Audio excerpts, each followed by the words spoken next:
Go. Paul Pills? This is a combination story of Like Pizza Hut Taco Bell. like the combination pizza I talk about. This is Mary Lemieux's comeback and Vicodin. Can we just, Chuck Churches, let's take a moment and let that sink in. Can you give us the title again, please? Mary Lemieux's comeback and Vicodin. I can already predict how these are interrelated. I worked at a country club in the greater Pittsburgh area. It was very prestigious. One of your better jobs, huh? Yeah, it was a fantastic job, and I won't mention it because I don't want to incriminate anybody. But my boss was a great person. One of my favorite bosses, and I think at the time it was only because he didn't care. He was an old hippie, and he said, "You guys can do whatever you want, but if you get caught, don't bring it back on me." And that was like an unwritten rule. And there was like 9 of us at the time, and all of us are pretty slick about it. Anyways, we had a Christmas party, and this was in the year 2000.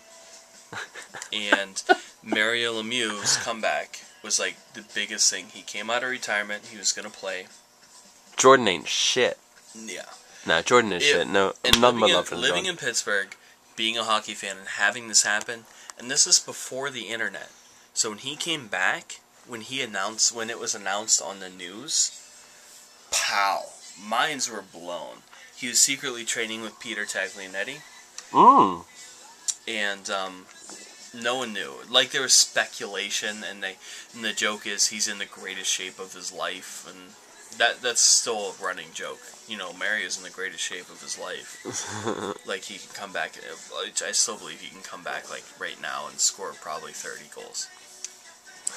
Just a second for Mario love. Let's just... Constructs fully endorses so Lemieux. Much Mario love. Just love Mario. Super Mario. There was a Christmas party. And in typical Paul...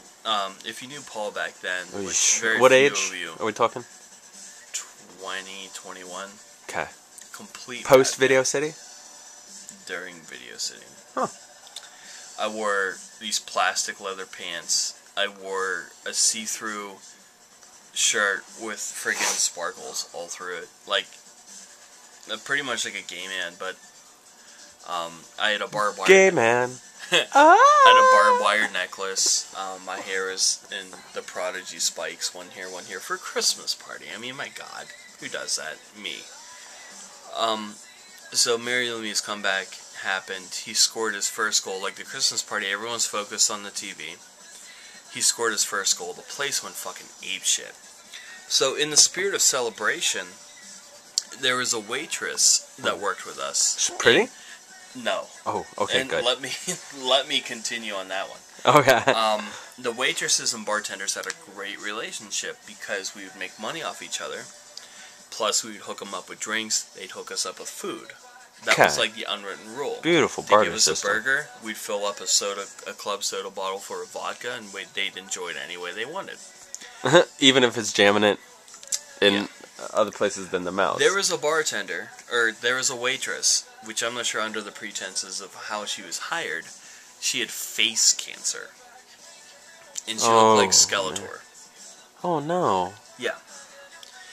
She was deformed. It wasn't that bad. Not full Skeletor. Given previous events this weekend... Phantom of the Opera. I'm just saying. Okay. I know your issues with this sort of thing Phantom of the now. Opera, basically, style. This is horrible. How can you say these things? Just, the story gets a little bit better. Phantom of the Opera is a beautiful story. Phantom of the Opera. Love story. She had, like, that. Don't. Come on. Okay, anyways. And parents will reference Twilight Zone, and then to prove that they knew what they were talking about, they'd refer to it by name, which the episode is Eye of the Beholder. We'll put that up on the bottom of the screen for you, Chuck Chase. If you ain't seen that, no, Twilight Zone, anything. We won't do that. Twilight Zone's fantastic, though. It's a good show. Good show. Good stuff. So. Oh no.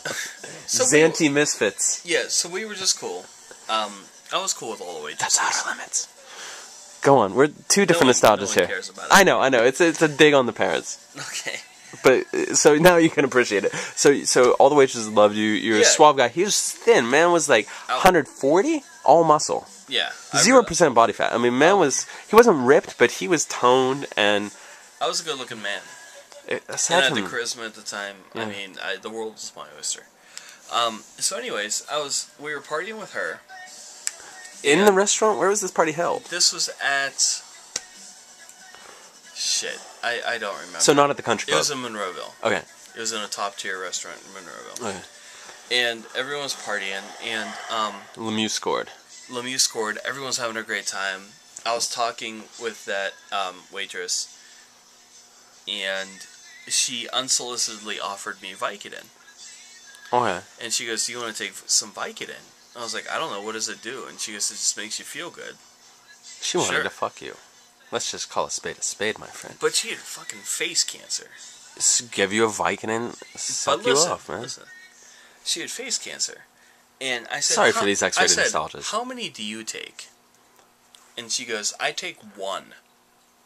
For someone that has face cancer, she goes, "I take one of what I had." Yeah. I said, "Give me 3.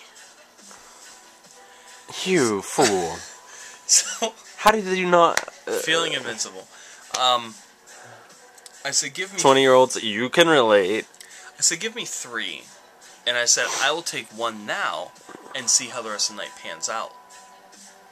We know that that's a lie. I didn't do that. Yeah. Seconds later, with alcohol, 3 Vicodins, face cancer strong Vicodins, drank them. To our most dedicated Chuck Chasers, please send us an email. How many times this man has used the phrase face cancer? Face cancer. I remember 2 things afterwards. I know one of them was face cancer. No. Yelling at a cook that worked there for not giving me food. Like, what? Can you give a little more detail? And what did you say to He him? had a beard, and he was the only one not in on the liquor for food exchange. Oh, I see what you mean now. Okay. And then one of the waitresses giving me a lap dance. Was she pretty? She was very pretty, but she had a kid, and at the time when you're 20, you're like, She was very pretty, tall, blonde. She gave me a lap dance, and then I woke up at home.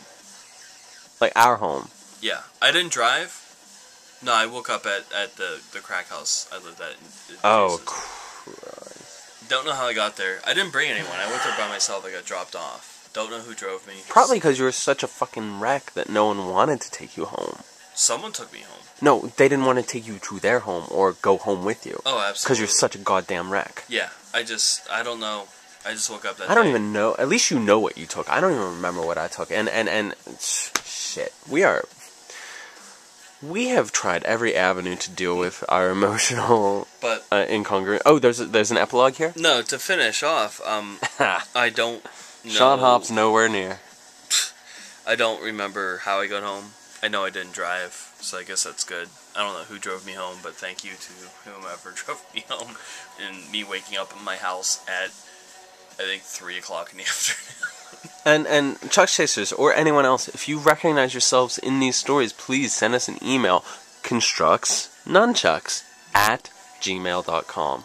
And we know these are normal stories. We know you all have these stories. Submit them. Send them in. We want your nostalgias. We want to piece together a broken life. Something. 8.5 minutes, yo. Was that a good enough story? It was fantastic. I enjoyed it. Okay.